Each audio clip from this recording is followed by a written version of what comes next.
So guys, what's going on? I hope you guys are well. I hope you guys are staying safe. I hope everything's good in the hood. Guys, before I get into the actual video and what I want to talk about, let's talk a little bit about Stevenson last night. Stevenson, he got the win. A lot of people aren't happy with his performance. They thought it was quite boring. It was snooze fest. This guy's a defensive fighter. He's got fast hands. He lets his hands go.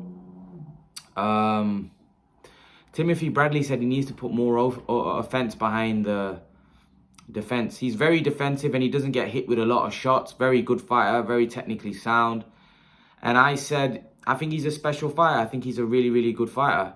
The problem is I don't think he's got a huge profile. He's not the most exciting fighter out there. And it's not a great watch for a lot of the fans. The fans like to see excitement. They like to see knockouts. They like to see kids, or they like to see guys being able to knock guys out. And unfortunately, Shakur Stevenson don't have that style. Now, we saw a fight yesterday in the UK between Lewis Ritson and Jeremy Ponce. That was a great fight, great watch, exciting fight. Unfortunately, Shakur Stevenson doesn't really have that style.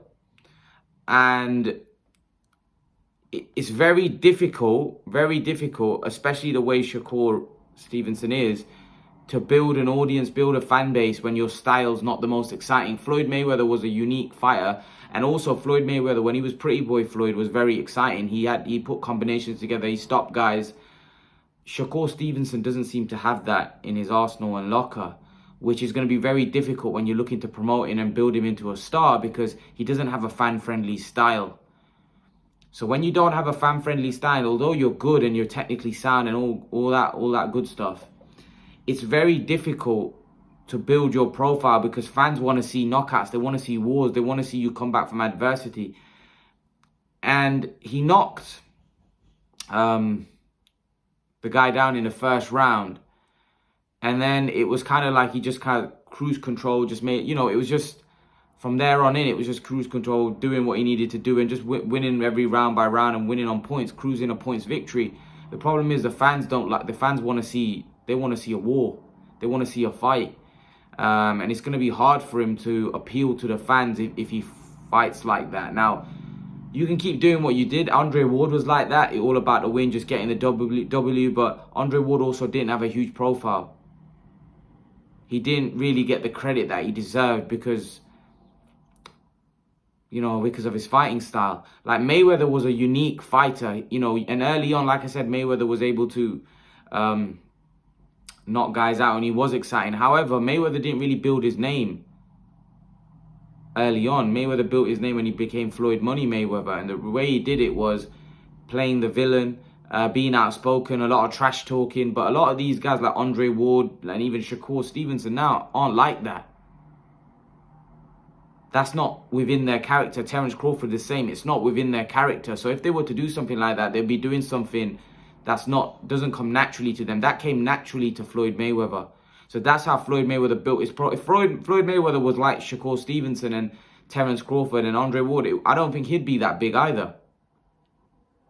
But because of the fact he was outspoken and he did a lot of trash talking, that's why Floyd Mayweather was able to build the name and the profile that he was, and people became interested in him because they were watching him to see him lose. They were there to see him lose. But that's just my little take on Shakur Stevenson and the fight. I thought he did well. He won one round. Not the most exciting fight, but he did what he had to do. But let's get on to Tyson Fury and Anthony Joshua. Tyson Fury says he's afraid that Anthony Joshua may lose to Oleksandr Uysk. He's worried that Anthony Joshua may take a loss against Oleksandr Uysk. And I've been saying all along. Now, Tyson Fury always says this when AJ's fighting somebody. He said this about Parker. He said this about Charles Martin. He said this about Klitschko. Tyson Fury always seems to say, well, whoever AJ's going to fight could beat him. He said, I'm pretty sure he said that about Pulev as well. So it feels like Anthony Joshua always says that. This guy says, every guy that I'm going to fight is going to beat me. Which is true, because Tyson Fury has said a lot of guys are going to beat AJ and they haven't. And he also said Ruiz would win the rematch. And he doesn't see what Anthony Joshua could do to beat him in the rematch. And when Joshua did beat him in the rematch, he slammed the way he fought and said, well, he looked like a poor man's Tyson Fury. That's what I think Tyson Fury said. He kind of downplayed is the way he fought against Ruiz, like the defensive, on basically Joshua fighting at range, making it quite dull, not engaging much with Ruiz. Something that Tyson Fury is known for, really. But I do think Tyson Fury, I don't know whether he's being sincere with what he says and he thinks that Usyk could beat Anthony Joshua. But I actually think this one, I agree. I don't think I agreed with a lot of the other ones prior. I did think Parker had a chance against Joshua, but I think the referee didn't allow him to work. But even then, I think now looking back at it, I don't think Parker would ever beat Joshua, if I'm honest with you. But I do think Usyk's a problem for Joshua. I think Usyk's foot movement, I think Usyk's movement, I think Usyk's boxing skills, his boxing IQ. I believe Usyk is technically the better boxer here. He's the better boxer out of the two. He's the better boxer out of the two. And a lot of people think, well, Usyk's too small, Joshua will knock him out. I just don't see it. Alexander's too small, Anthony Joshua will knock him out. I don't see it. I don't think Usyk is that small. Like, he's 6'3", he's very skilled, and he's a big unit, and he's tough. From what I've seen at cruiserweight, he's tough. And people say, well, heavyweight's a different ball game. Well, we saw Derek Chisora, who's a biggish puncher, quite a big puncher. He knocked Takam out badly, and Joshua couldn't knock Takam out the way Chisora did. Chisora's a very big, strong guy, and Usyk, for me, handled him. He's a big, strong guy. And Usyk got in with him and handled him. And people say, well, Chisora's a gatekeeper. If you put Chisora in with Joshua, that might be a dangerous fight. With Chisora swinging those right bombs, those right hands over the top, that catches Joshua. Who knows? He could hurt him. I'm not saying Chisora would beat Joshua. What I'm saying is Chisora could hurt Joshua. Chisora wouldn't be an easy fight for Joshua. Chisora's tough as nails. He's got a great chin. He's got power. So Usyk, for me, beat a good heavyweight. And then look at the fight that Chisora had with Parker, who was a heavyweight champion.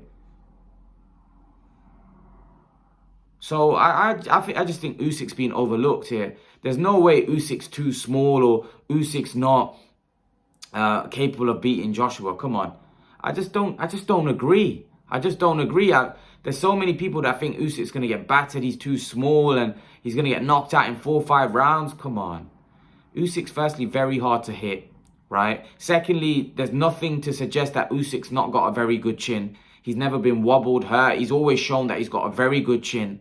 Right, whenever he's been hit with a shot. Now, I get Joshua's a lot bigger and stronger and he's more powerful than whoever Usyk's been in with. But nevertheless, he looks like he's got a very good chin. And he looks like he's a very tough guy and a very mentally strong guy.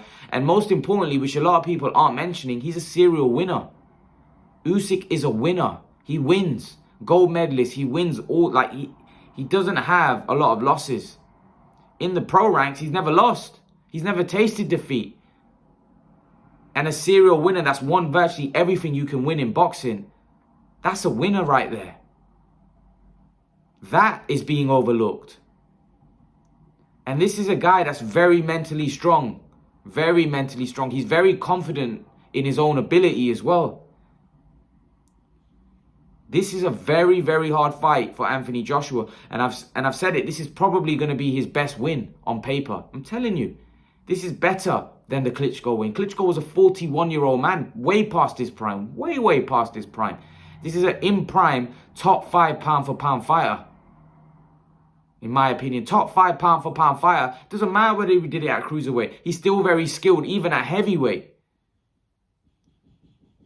He's a very, very skilled fighter. Very, very skilled fighter. And I think a lot of people are going to be shocked. A lot of people are going to be shocked. I saw how he handled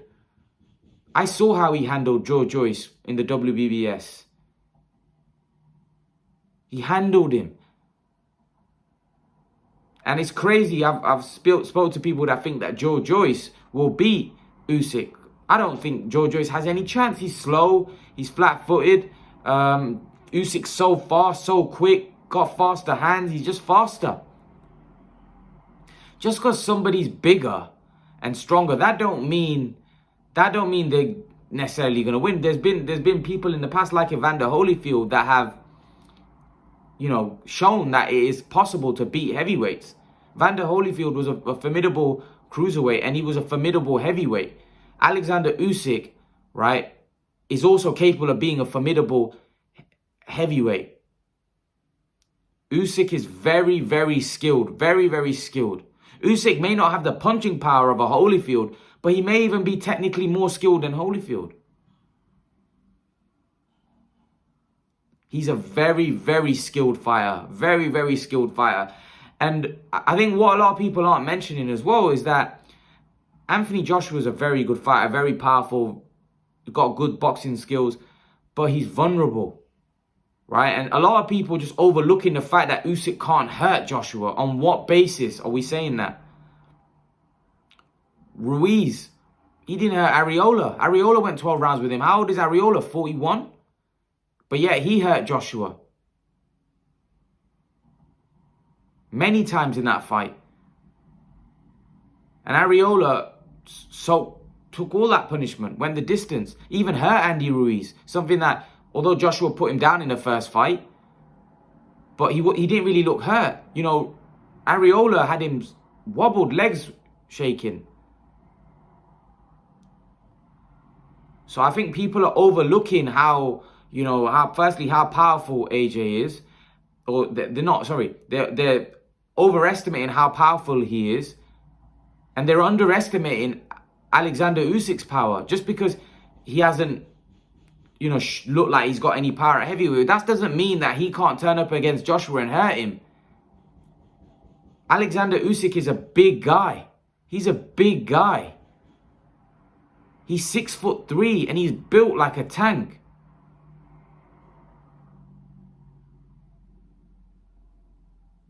He's got enough power to hurt Anthony Joshua, let me tell you that. I'm not saying I think he's going to stop him. What I'm saying is he has enough power to hurt Joshua and keep him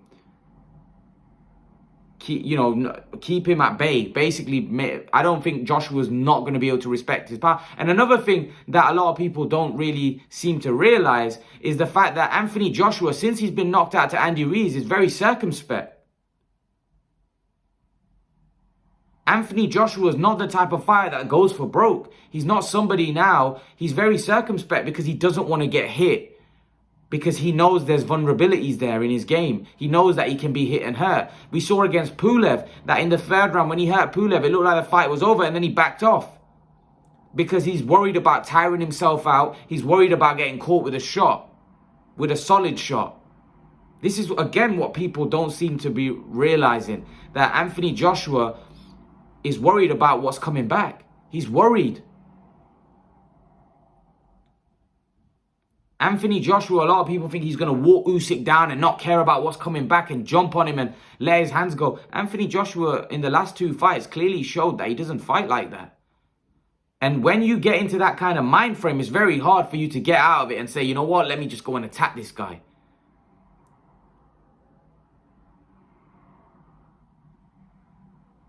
It's not easy to do. Anthony Joshua right now, I believe, is still, and it's going to take a while, he's still got those demons in his head from that Ruiz defeat. And there's no way he's going to just go gung-ho against Alexander Usyk because he thinks this guy's a smaller guy that can't punch. No way. No way. Because trust me, Usyk has enough power to hurt Anthony Joshua. He has enough power, in my opinion, to hurt Anthony Joshua. So, like I said, I like Anthony Joshua. He's got good skills. And I think, and listen, he is the favorite in this fight. But not by a long shot. Not by, like, Usyk's got no chance kind of shot. No way. Usyk's got a good chance in this fight.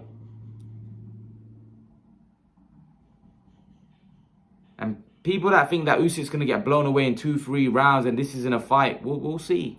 We'll see. But if you think an undisputed cruiserweight champion, right, a guy that's won virtually everything that you could win so far, is just going to fall over, he's trying to pursue this Joshua fight. He's trying to pursue this Joshua fight. And he's wanted to for a very long time.